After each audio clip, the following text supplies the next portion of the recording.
Hello mga ano ba? Doodles! Mga ka-doodles natin dyan, mga ka-OFW, mga ka-offloader. Kung sa Pinas, kung sa US market, doodle tayo ha. So, paalala lang po, sa mga hindi pa nakapag-subscribe at napanood nyo to, libre lang naman yan. Subscribe naman, meron tayong mga videos dyan, no? So, para naman ay lumago ang ating channel, ano. So, kahapon, ano ba kahapon? So, kahapon, nag-pictures ako nitong mga stock na nag-top 5, ano, sa US market, sa pre-market, Nasdaq, NYSE, TMDA, TIPIT, Usig, Indo, Agig. Itong dalawa, TMDA, TIPIT, umangat ngayon ulit eh. So, balikan natin, ano. So, kaya subscribe na kayo para panood nyo o masubaybayan nyo yung mga stock na minomonitor natin, ano. So, ano ba? Nahin natin si TIPIT. Yan, si TIPIT. TIPIT.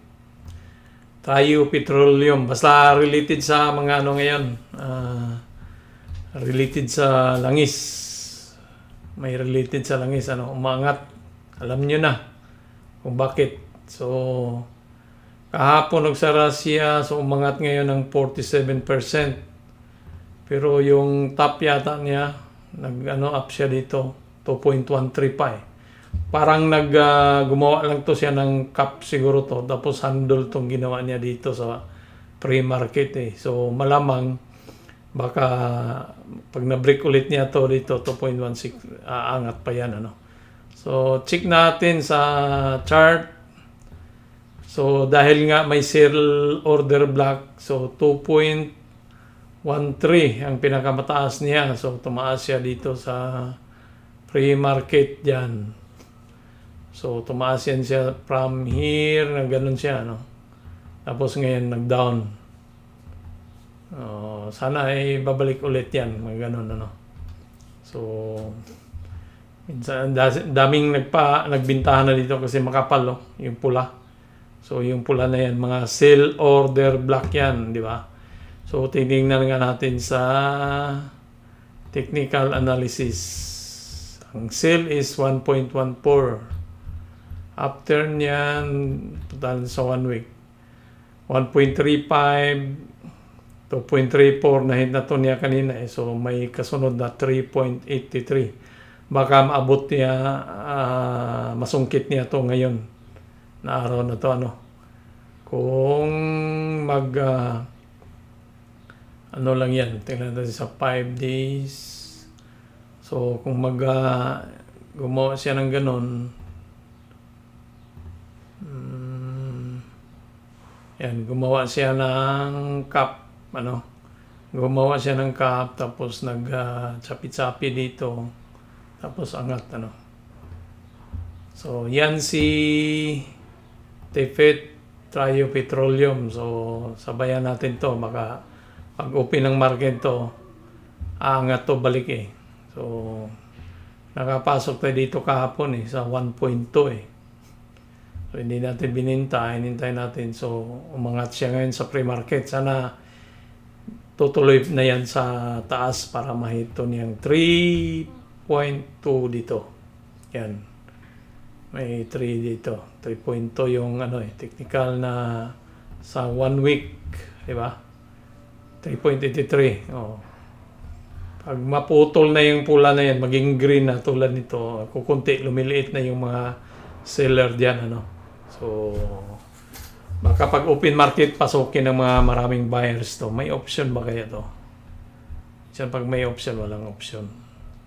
So, 9 million lang pre-float eh. Maliit lang eh. So, ngayon sa pre-market, na siya. 427 million na yung trading niya, oh. Mataas. Sumobra na. 9 million lang yung eh. Tapos, 427 na ngayon yung niya. Trading. So, maraming nag-buy talaga. Buy and sell. So, kasi itong 9 million, ito yung tinitrade eh.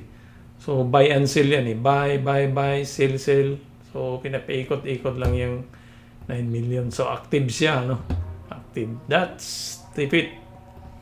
May isa pa si SVRN. Ano ba to?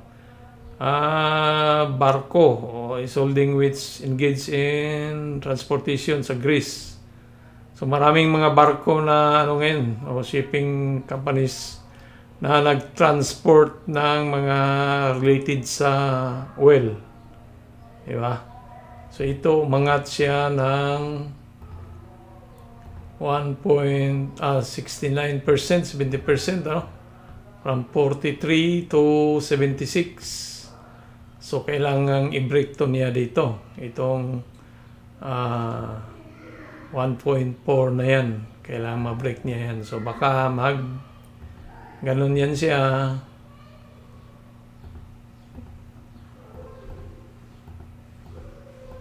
So, ganun ano. So, target price nito. May target price ba? Walang target price. So, technical sell na lang tayo. So, mayroong 1.2, saka may 2.4, may 0.9. So, yan, may 0.9, 1.2 dito. Ito. 1.2. Tapos may 0.9. Ito yun, oh. Yan, yan. So, ganyan, ganyan nga. So, ito yung ano niya, i-break pag open market. So, financial, ilan ba yung free float niya dito? 16 million free float. Free float, 16 million. So, low float. Low float to siya kasi below 20. So, walang balita. Yun ang nagpaano niyan tungkol sa oil. Alam nyo na kung bakit sa mga pangyayari. Sa mga galap ngayon, ano. So, that is VRN. Itong si Robeco yesterday management estimate net asset 94.2. So, ano din to? So, related din. Transport. Barko din. Greece. So, transport ng oil. So, kaya medyo umangat. So, maraming nagbabiyahe ng langis. Ano? So, si ano. Tingnan mo natin yung pre-market ni SBRN. So, hindi natin na ano. Si SBRN. So, hindi maganda yung pre-market niya. So, 0.78. So, high niya is 1.05, ano. So, baka mag-Simpson head to eh. Baka biglang galon-galon tapos bagsak, ano. So, sa 1 day, 1 minute, dito kasi pababa eh. So, kailangan ma-break niya to 0.9 para bumalik ulit siya sa taas. SBRN. So, yung isa, si Ruby. Si Ruby, nasa 1.48. Umangat siya ng almost 50%. So, dilaw, puro gap. So, pwedeng balikan to eh. Pwedeng balikan yan kasi gap eh. Puro dilaw kasi eh. So, mayroong resistant dito, banda. Yan. Ito, open gap oh. Open gap. Yan, pwedeng balikan yan eh. Ano to eh, open gap na pag mga ganyan. Kasi 1 point, ito, gap yan siya eh. Yan, may gap. So, 1.46. So, technical analysis is meron tayong 1.4, may 2.9, 2.8. Yan lang muna. So, nasa 1.4. Ito nga oh. Pwedeng ma-hit to niya ulit, ano, 2.4. So, free float. Free float. Financial. Wala. So, ibig sabihin, maliit lang to. Tingnan natin kay Yahoo Finance, si Robeco.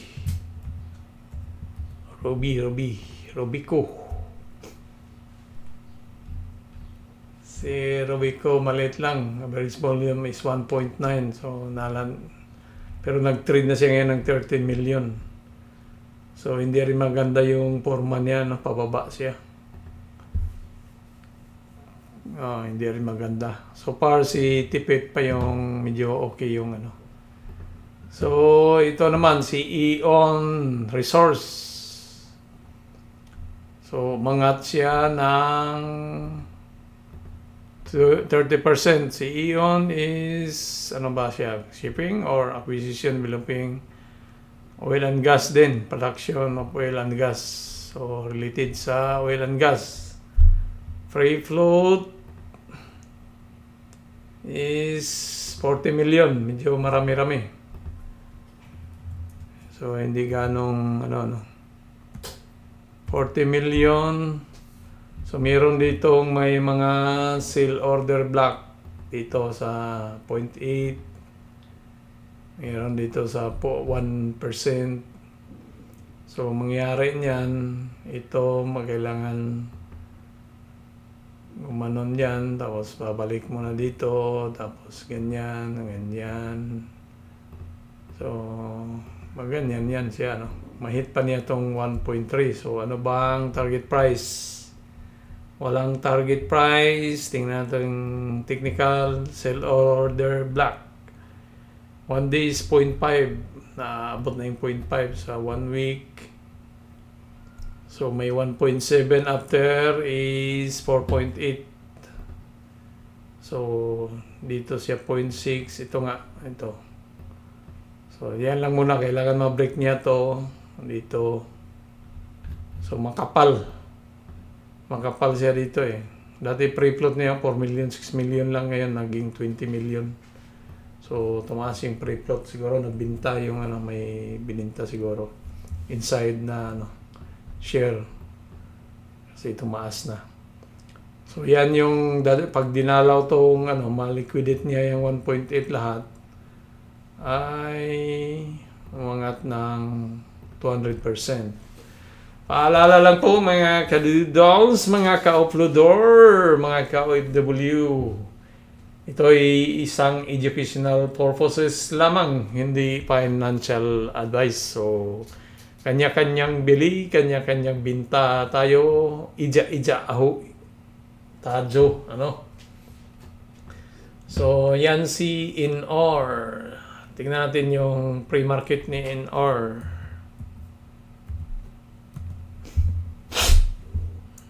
So, kung maganda ba yung chart niya. So, parehas noon kay SBRN, baka mag-Bart Simpson yan eh. Ganyan tapos babagsak. Kasi marami ng kumikita kay Inhorn. So, yun lang. Daming mga sale kasi diyan eh. So, bantayan natin to. Next is SKYQ. Is about din sa langis. Maliit lang yung niya.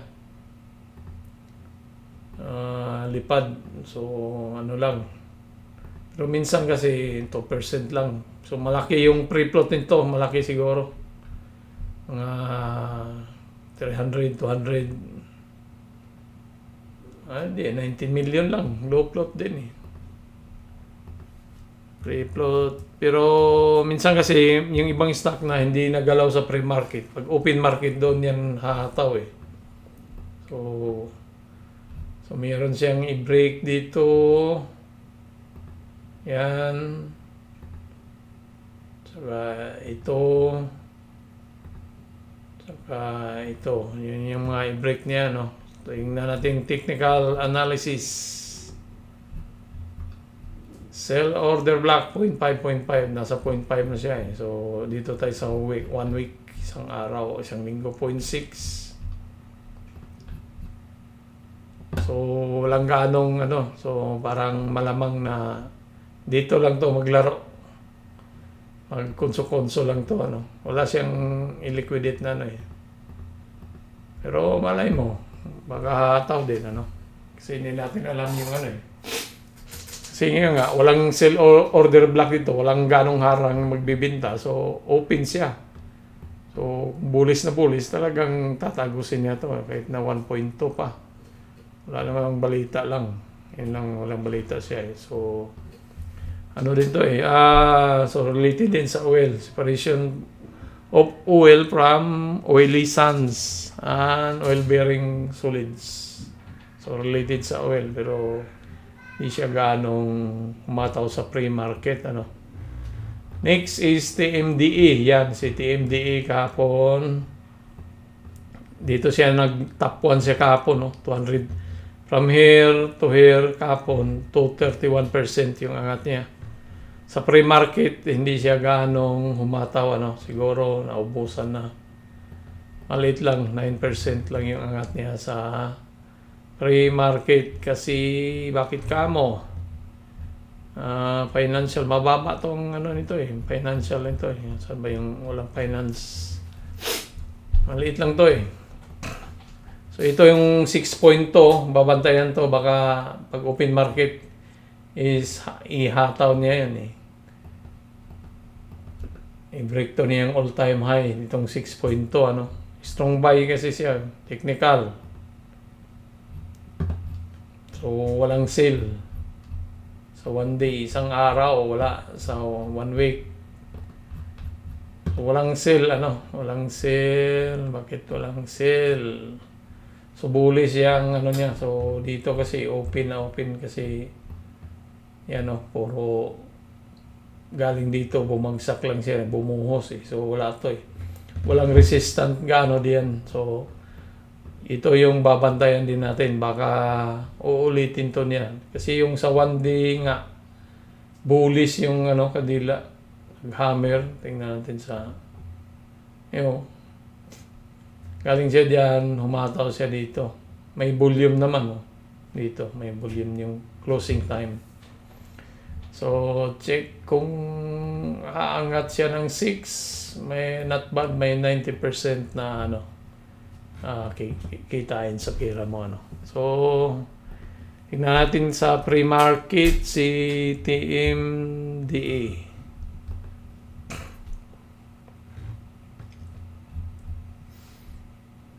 Yan si ano ba? So, hindi maganda kasi parang nagbuo siya ng cup, inverted cup. Ganun, no? So, mangyari pwedeng mahulog dyan eh. Pag mga ganun, baliktad na parabolic. Maganda sana to kung ganun eh. Kung naka-U na parabolic, inverted eh. So, magchapi-chapi yan baka sa open market house, babagsak. Ano, yung ano niya. Pero, pagmasdan din natin si TMDA. One and the last is C3IS. So, shipping din to galing sa Greece. From Greece din yan eh. Yan o. Na-trade ko to dati dito, somewhere dito eh. Tapos, dito. Eh, bumagsak. Hindi na umangat. So, medyo talo tayo dito. Bininta lang natin ng ano. Kasi, ganun din. Kung hindi natin bininta, wala din. Mababa pa rin yung ano niya, angat eh. Dito pa rin. So, umangat siya mula kahapon. Sa presyo is 10% almost. So, maliit lang yung ano nito. Financial is free float is 193,000. Yun ang nakapagtaka eh. Dito nag-ano yan siya dito ng ano, pero hindi mataw. So ano lang, yung sale naman is maraming sale, 2.96, 1.6 yan. Itong mga pula na ginuhit-guhit natin. So, kailangan niyang i-break pa yan. So, medyo, ano, hindi ko ganong ano to, bit si... So, far, sa pre-market na nakita natin, wala bang pagbabago sa pre-market. Sila pa rin, may isa si Mobix Lab, si BTL, oh. Gahapon is 11, ngayon nasa 25 na, mahal na. Merong sumingit, mahal din tipid. Yun pa rin sila. yung mga maliit na maliit na mga. So ang babantayin ko dahil meron na ako dito si Tipit. Ito yung babantayin ko ngayon na stock pag open market. So 1 hour and 40 minutes magbukas na yung stock market sa US. So huwag kalimutan mga ka-doodles, subscribe, click the subscribe button. Ganun lang yun. Okidoki. Adios mi amigos, mi amigas, babush.